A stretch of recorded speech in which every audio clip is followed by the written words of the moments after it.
It's 8:07. You're tuned to the 8 o'clock buzz on WORT. This is Brian Standing. Well, imagine it's 1403 in England, and Henry of Bolingbroke is having a really bad year. Henry's just deposed the previous monarch, his childhood friend Richard II, who has died in jail. One of the new king's subjects, Henry Percy, better known as Hotspur, is in open rebellion, and bringing with him are the dominions of Scotland and Wales. And to top it all off, Henry Bolingbroke's son, yet another Henry, who goes by his nickname Hal, is wasting his life away drinking in the tavern and committing crimes with an older drunken reprobate named John Falstaff. So begins William Shakespeare's play, Henry IV, Part 1. Madison Shakespeare's company is staging their version of Henry IV now through February 17th as part of the Bartell Theater's Rare Monsters series. Joining us now in the studio are Tom Castle, who plays the title character, Henry IV. Hey, Tom. Morning. And also Brian McGowan, who plays Prince Hal. Good morning. Welcome to the 8 o'clock bus. Thank you. Okay. So this is basically the story of a father who's disappointed in his son who'd rather get drunk than carry on the family business. Is that about right? Oh, extremely, yeah. I mean, I object to your use of waste of time. I'm enjoying it very much. The tavern's a great place to hang out. The play opens and we see the king complaining about his son, who's a ne'er-do-well, who's hanging out in this tavern. He's not in the court. He's having his younger siblings pick up his duties in the court, which is not a very princely thing to be doing if you're the crown prince. Not at all. Yeah, in this play, the way Francisco Torres is directing it, there's the tavern world, and then there's also the castle world.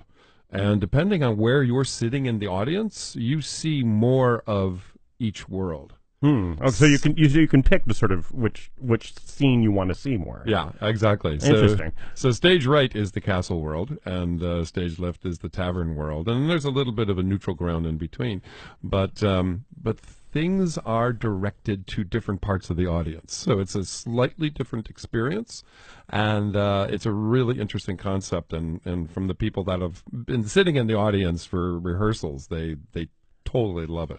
Now, this is one of Shakespeare's history plays, and for many people that may be a little off-putting, but Shakespeare took a lot of liberties with what actually happened, didn't he? I mean, just for dramatic effect. Oh, some of the characters are actually 20 years older or 20 years younger than they are in history. Plus, the thing is, it's a history play, but with the addition of Falstaff, it's one of the funniest Shakespeare's I've seen. It's hilarious.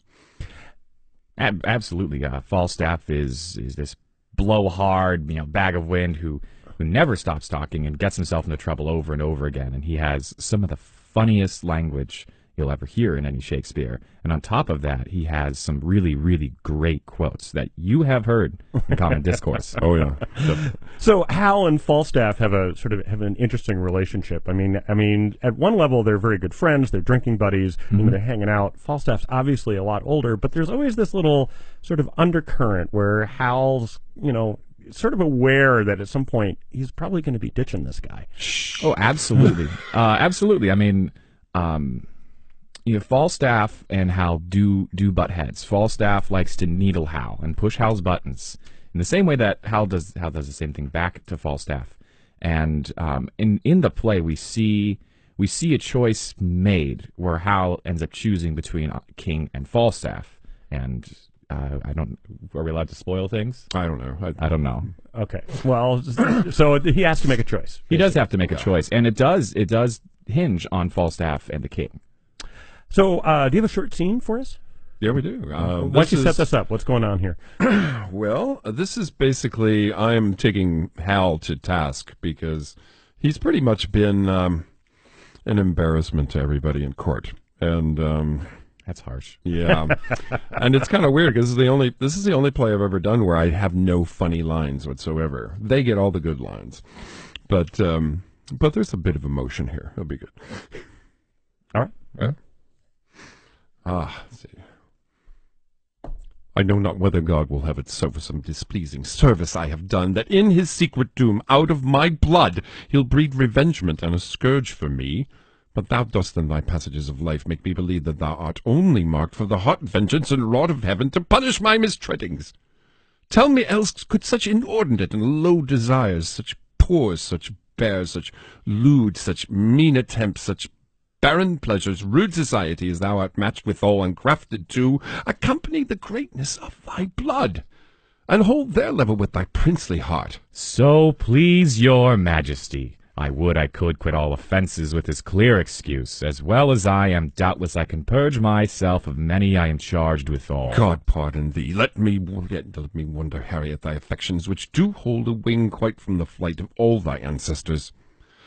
Thy place in council thou hast rudely lost, which by thy younger brother is supplied, and art almost an alien to the hearts of all the courts and princes of my blood. The hope and expectation of thy time is ruined, and the soul of every man prophetically do forethink thy fall. For thou hast lost thy princely privilege with vile participation. Not an eye is but weary of thy common sight, save mine, which hath desired to see thee more, which now doth that I would not have it do make blind itself with foolish tenderness.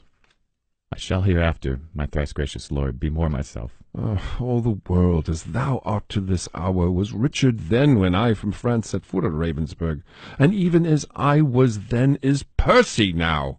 He hath more worthy interest to the state than thou, the shadow of succession. He doth fill fields with harness in the realm, he shakes the peace and safety of our throne. And what say you to this? Percy, Northumberland, the Archbishop's Grace of York, Douglas, Mortimer, capitulate against us and are up. But wherefore do I tell these news to thee? Why, Harry, do I tell thee of my foes, which art my nearest and dearest enemy? Thou that art like enough through vassal fear to fight against me under Percy's pay, to dog his heels and curtsy at his frowns, and show how much thou art degenerate. Do not think so. You shall not find it so. And God forgive them that have so much swayed your majesty's good thoughts away from me. I will redeem all this on Percy's head, and in the closing of some glorious day be bold to tell you that I am your son, when I will wear a garment all of blood, which, washed away, shall scour my shame with it. And that shall be the day, whene'er it lights, that this same child of honor and renown, this gallant Hotspur, this all-praised knight, and your unthought-of Harry chance to meet. For every honor sitting on his helm would they were multitudes, and on my head my shames redoubled. For the time will come that I shall make this northern youth exchange his glorious deeds for my indignities. Percy is but my factor, good my lord, to engross up glorious deeds in my behalf, and I will call him to so strict account that he shall render every glory up. This in the name of God I promise here. 100,000 rebels die in this. Thou shalt have charge, and sovereign trust herein.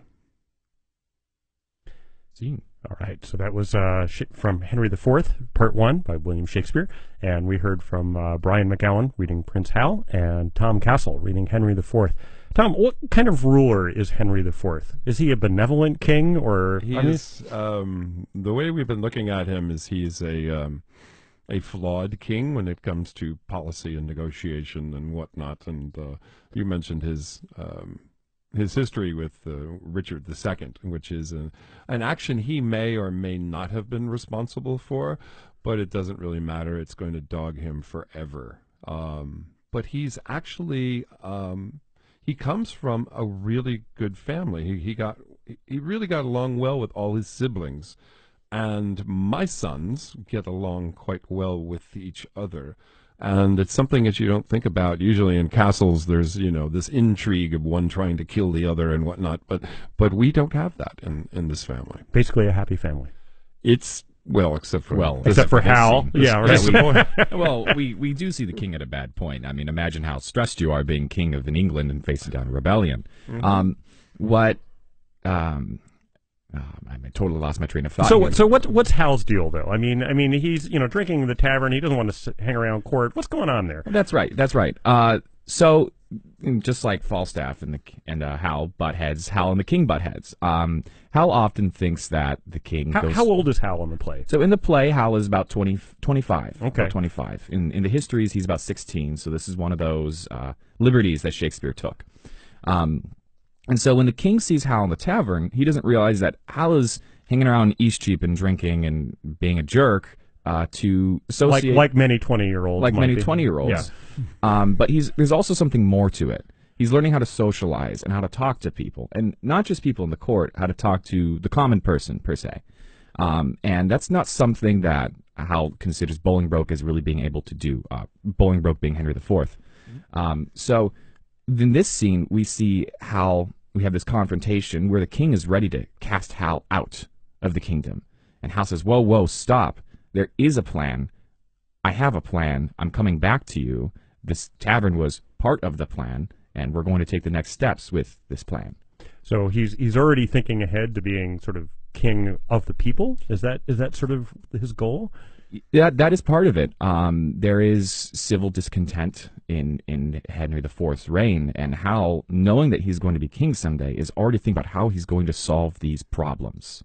And part of that is learning how to be among common people and So what he's they populist. want. A little bit. Yeah. Oh. So is there much swordplay in the production? Oh yeah. Oh yeah. Oh yeah. And what was that like? Have you guys handled broadswords before? I mean, was that tell us about the fight choreography and how that works? Well, Drew has been our fight choreographer, and our director, Francisco Torres, is also a great fight director, so he loves putting a lot of that into every production whenever possible. And we have some wonderful theatrical stage swords, and we have some chain mail, and we have it's definitely taken up a notch some of the effects that Madison Shakespeare has done before.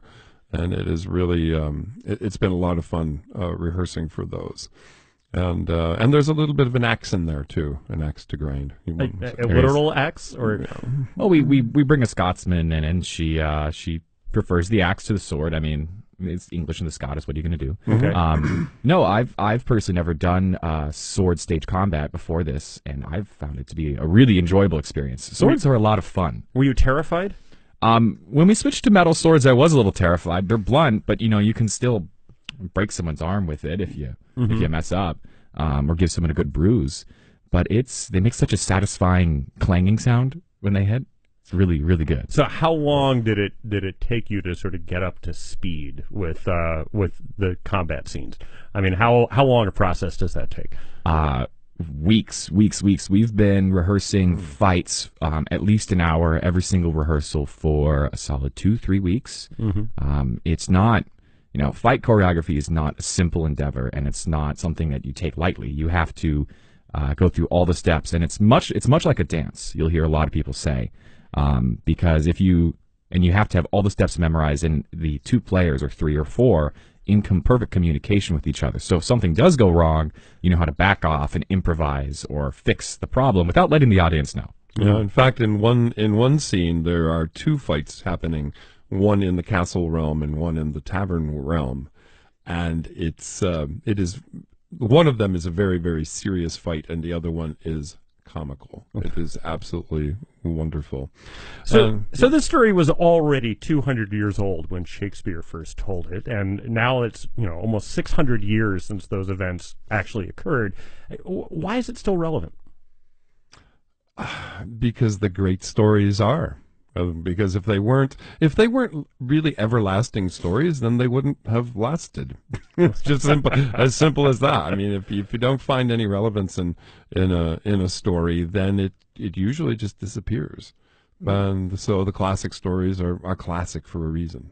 Brian, what do you think makes this story endure? Why has it lasted as long as it has? In part because Shakespeare did it, but I also think that it's this specific group of royal people in English history are really fascinating. You have Henry IV, who deposes the king and then maintains control over the kingdom. His son takes over, and the family stays united, and he then unites England. And this is Henry V. And then Henry V goes on expeditions into France and leads significant military conquests and comes within a hair's breadth of uniting France and England. So this specific character is a huge historical figure by himself. And when you have, I liken it to, I guess, some of our stories of the early days of America. We have all these titanic figures walking around our history books, especially as kids. And you have I guess it's the same effect of Shakespeare telling the story of some of his great people from his history 200 years before. And this is sort of the middle of a 4-part, basically, set of plays that interrelate, right? Because you've got Richard II, Henry IV Part 1, Henry IV Part 2, and then Henry V. It's almost like a sort of a Game of Thrones, if you will, a kind of mini-series. Definitely. Much of Game of Thrones is based on this. And I was the Bishop Carlisle in Richard II, and it's interesting to really dive into these books and into the words. The words are totally addictive. But also, like, the series, the television series Game of Thrones, this was popular entertainment. I mean, this wasn't reserved for, the upper classes. There were people in the audience who were ready to throw tomatoes if they didn't care for what was going on the stage, right? Well, one of the things that happens in the tavern world and in the princely world is that there's some music going on and some pretty rebel-rousing music going on in the tavern that opens everything. And at the other end of that spectrum is this beautiful Welsh ballad that Sidney Kleinholz sings. And Mitchell Maynor and I wrote some of the music that goes with it, and he also plays cello, part of this, with an octave mandolin as well. And the music is really a wonderful aspect of this, too. So how's the production gone so far? Have the Gramlings been happy? No tomatoes been thrown? So far. No tomatoes. And we've been doing a lot of research with Falstaff in various taverns around Madison. Sam White has been excellent when it comes to that. And, so some field research. It's method, yeah. All right. We've been speaking with Madison Shakespeare Company actors Tom Castle and Brian McGowan. The production, Henry IV, runs through February 19th at the Bartell Theater. Thank you so much for joining us on the 8 o'clock buzz. Thanks, Brian.